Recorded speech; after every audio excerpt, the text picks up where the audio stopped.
कि आज से मैं नंदकिशोर डंडोरिया अध्यक्ष आमरण अनशन पर बैठ गया हूँ और बिल्कुल रोज रोज मरने से तो बढ़िया है कि एक दिन मर जाए। तो प्रशासन हमारी मांगों को केवल हमें लॉलीपॉप दे देता है, आश्वासन दे देता है। लॉलीपॉप आप लेते क्यों थे? आप तो बहुत ज्यादा समझदार हैं, आप बहुत बड़े नेता हैं, पूरा समाज आपके साथ है। अधिकारी है वो लिखित में समझौते करने के बाद भी पलट जाते हैं। पन्ना मिलता है तो क्या ये बर्बाद करने के लिए होता है क्या? कुछ भी लिख के फाड़ दो, फेंक दो और उसकी बात कोई मतलब नहीं होता। सफाई कर्मचारी पूरी तरीके से कमर कस चुके हैं कि इस बार तो आर पार की लड़ाई लड़ेंगे। पीछे तो नहीं हटोगे डंडोरिया साहब? बिल्कुल कोई पीछे नहीं हटेंगे हम लोग। छाती पक्की कर लिया आपने? बिल्कुल 100% छाती पक्की कर ली। झुका पाओगे क्या सरकार? सरकार को कौन झुका सकता है? सरकार से तो निवेदन ही कर सकते हैं। नगर निगम ग्रेटर मुख्यालय पर मैं बैठा हूं। आपको तो पता ही है कि नगर निगम अब एक हो गया, हेरिटेज और जो ग्रेटर थी अब एक ही नगर निगम हो गया। दिखाओ एक बार नगर निगम, दिखा दो, दिखाओ। ये देख लो आप इन्वेस्टिगेशन मीडिया पर। नगर निगम मुख्यालय, शाम का समय, कर्मचारी जा चुके और हम यहाँ पर जो बैठे हैं आप देख सकते हैं कि ये एक बैनर है और ये गले में माला लेकर ये बैठे हैं। इसका मतलब कोई जो मांग है संवैधानिक तरीके से सरकार से, क्योंकि कोई भी मांगता है ना वो सरकार से ही मांगता है और सरकार नहीं देती तो इस तरह से करना पड़ता है। पहचान के मोहताज नहीं है, लेकिन पहली बार इन्वेस्टिगेशन मीडिया पर नंदकिशोर डंडोरिया साहब, यानी कि सीधी भाषा में कहें तो डंडोरिया सरकार। 11 सूत्री मांग पत्र है इनका।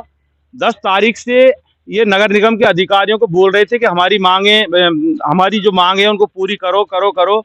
नगर निगम के अधिकारियों ने बोला कि नहीं नहीं कोई मतलब वाली बात नहीं है। फिर 17 तारीख से इन्होंने यहाँ खूंटा गाड़ दिया, यानी कि बैठ गए 17 नवंबर से 20 नवंबर तक का क्रमिक इनका अनशन था।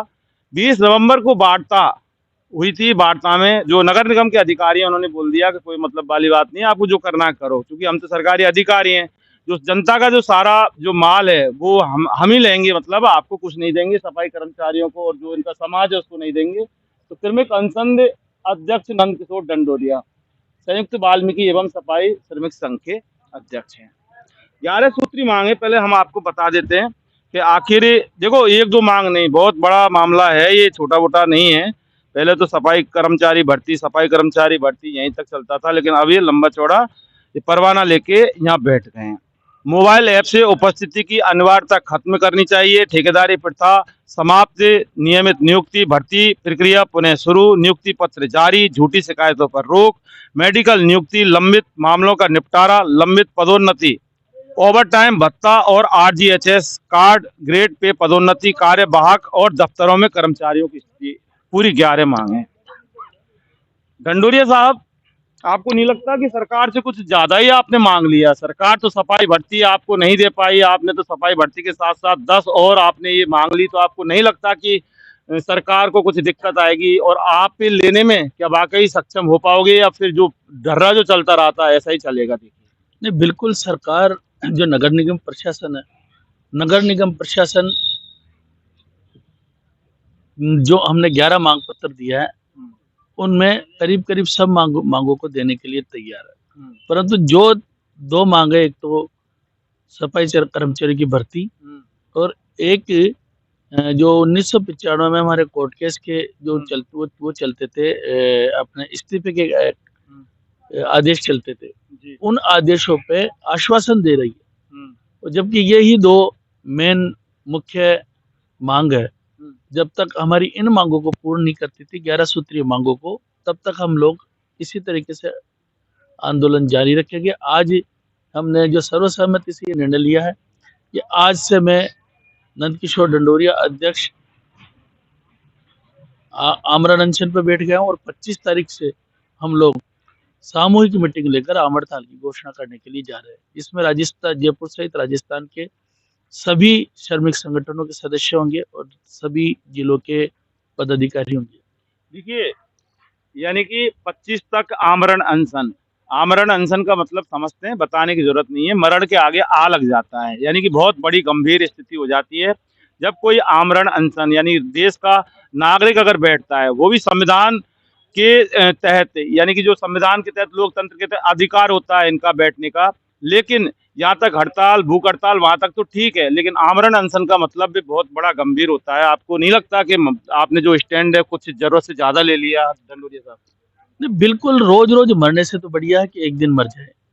6 साल से हम लगातार संघर्ष कर रहे हैं, 6 साल से हम आंदोलन कर रहे हैं, प्रशासन से बार बार गुहार कर रहे हैं कि हमारी मांगों को पूरी करो, परंतु प्रशासन हमारी मांगों को केवल हमें लॉलीपॉप दे देता है, आश्वासन दे देता है। इस बार हमने आर पार लड़ाई लड़ने का संकल्प लिया है। या तो हम मरेंगे या फिर हमारी मांगों को पूर्ण करके रहेंगे। तो लॉलीपॉप पे आप लेते क्यों थे? आप तो बहुत ज्यादा समझदार हैं, आप बहुत बड़े नेता हैं, पूरा समाज आपके साथ है, पूरे राजस्थान के लोगों को जब इकट्ठा आप कर देते हैं तो लॉलीपॉप देते हैं, तो आपने लिया ही क्यों था? आपको नहीं लगता कि जो सरकार है इनसे काम करवा लो, उसके बाद जो भी आश्वासन वगैरह है सारी चीजें बाद की बात होती है। हमने आश्वासन पे आज तक कोई हड़ताल नहीं खोली। सरकार लिखित में समझौता करने के बाद पूरी आम सभा में मंत्री जी आए हैं, हाँ। डायरेक्टर साहब आए हैं, सचिव साहब आए हैं, वो लोग आकर आम सभा में घोषणा करके गए हैं। उसके बाद लिखित में हमसे समझौता किया है। उसके बाद भी अधिकारी और सरकार पलट जाती है। तो इसमें यूनियन का कहाँ दोष है? कोई दोष नहीं है। बिल्कुल, यूनियन तो गुहार करती है, यूनियन अपनी मांगों को संविधान के तहत अपनी मांगों को आगे बढ़ाने के लिए निवेदन करती है, परंतु जो अधिकारी है वो लिखित में समझौते करने के बाद भी पलट जाते हैं। तो इसका जो कर्मचारियों के साथ धोखा होना, अधिकारियों सरकार कर्मचारियों के साथ धोखा करती है।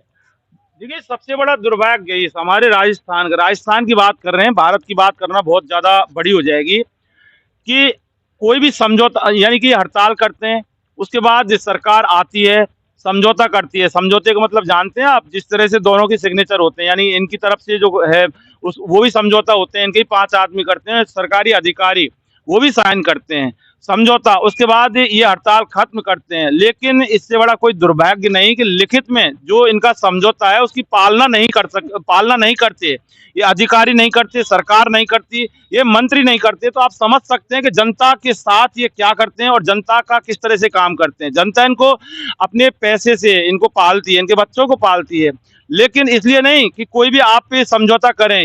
यानी कि अगर ये पालना नहीं करनी होती है तो मना कर देना चाहिए सरकारी अधिकारियों का, हम कोई समझौता नहीं करेंगे, आपको जो करना है कर लो। दूसरी बात यह है, न्यायिक सिद्धांत यही कहता है कि अगर कोई समझौता होता है ना तो फिर उसकी पालना होनी चाहिए। लेकिन नगर निगम के अधिकारी अपनी जो तानाशाही के चलते इनके साथ जो समझौता होता है उसकी पालना नहीं करते हो, तो ऐसे में इनको लगा कि बहुत ज्यादा छल हो जाता है। क्योंकि जो कर्मचारी हैं, सफाई कर्मचारी, और चूंकि वाल्मीकि समाज के भी नेता हैं, तो वो ये उम्मीद लगा के बैठते हैं कि ठीक है इस बार हड़ताल करेंगे, झंडे उठाएंगे, उसके बाद ये बात बनेगी। लेकिन बात बनती भी है, लेकिन उस बात को धरातल पर इम्प्लीमेंट नहीं किया जाता। गुनाहगार ये मतलब डिपार्टमेंट। बिल्कुल, बिल्कुल, जो हमारी जो मांगे हैं उनको इम्प्लीमेंट अधिकारी नहीं करते हैं। हमसे जो समझौता करते हैं उस समझौते पे पूरी कर्मचारियों के बीच, हजारों कर्मचारियों के बीच आकर और समझौता करते हैं। माननीय मुख्यमंत्री महोदय का भी वाल्मीकि समाज ने आभार प्रकट किया था और मंत्री महोदय का भी आभार प्रकट किया था, पूरी सरकार का आभार प्रकट किया था। परंतु जब फिर जो धरातल पे जब बात आई तो उसमें वाल्मीकि समाज ठगा सा महसूस हुआ, वाल्मीकि समाज के साथ अन्याय हुआ। इस बार हम किसी भी तरीके से जो क्रियावंत होगी उसको पहले क्रियावंत कराएंगे, उसके बाद हड़ताल और जो हमारा आंदोलन है उसको खत्म करेंगे। तो आपको नहीं लगता कि जिस तरह से ये सरकारी जो पन्ना इनका तो पन्ना होता नहीं है, ये अपनी जेब से वो पन्ने लेके नहीं आते, वो जनता के पैसे से ये इनको जो स्टेशनरी पन्ना मिलता है, तो क्या ये बर्बाद करने के लिए होता है क्या? कुछ भी लिख के फाड़ दो, फेंक दो और उसकी बात कोई मतलब नहीं होता क्या? इसलिए अधिकारी बैठते हैं क्या? बिल्कुल, ये जो अधिकारी है वो अधिकारी इस समय तो वाल्मीकि समाज के साथ इसी तरह का खिलवाड़ कर रहे हैं। वाल्मीकि समाज भी इस बार आर पार की लड़ाई के लिए कमर कस चुका है। सफाई कर्मचारी पूरी तरीके से कमर कस चुके हैं कि इस बार तो आर पार की लड़ाई ही लड़ेंगे, हमारे जो हक है उनको लेकर ही रहेंगे। पीछे तो नहीं हटोगे ढंडोरिया साहब? बिल्कुल कोई पीछे नहीं हटेंगे हम लोग। हम जिस लक्ष्य पे चल रहे हैं उस लक्ष्य को प्राप्त करेंगे। छाती पक्की कर लिया आपने? बिल्कुल 100% छाती पक्की कर ली, तभी तो हम इस आमरण अनशन जैसा निर्णय लिया है। यानी कि आर पार के मूड में, और इस बार सरकार देखो, ये कोई बहुत बड़ी बात नहीं है। ये जो बंदा बैठा है इतना बड़ा सक्षम तो है कि सरकारों को बार बार झुका देता है ये आदमी। सरकारें झुकती भी हैं, लेकिन सवाल ये हो जाता है कि जब सरकारें जब झुकती हैं और उसके बाद ये जब कमेंट करती हैं, और वो भी लिखित में, यानी मौखिक नहीं लिखित में, लेकिन उसकी पालना नहीं करती सरकार, मंत्री नहीं करते, अधिकारी नहीं करते, तो ऐसे में इनके साथ जो कुठाराघात तो होता ही होता है, लेकिन ऐसे अधिकारी और ऐसी जो सरकार होती है वो राजस्थान के साथ साथ देश के जो नागरिक हैं उनके अधिकारों की भी हत्या करते हैं सीधी सीधी। बिल्कुल, जो आप आप हमेशा बाल्मीकि समाज और सफाई कर्मचारी की आवाज़ उठाते हो, और आपको पूरी भली-भाँति याद है कि आप वर्षों से बाल्मीकि समाज और सफाई कर्मचारी की आवाज़ उठा रहे हो। आपको हर चीज़ का पता है कि किस तरीके से बाल्मीकि समाज के साथ छल किया जाता है, किस तरीके से बाल्मीकि समाज के लोगों को उसको बहलाया फुसला कर और समझौता करने के बाद भी उनको उनके हक अधिकार नहीं दिए जाते हैं।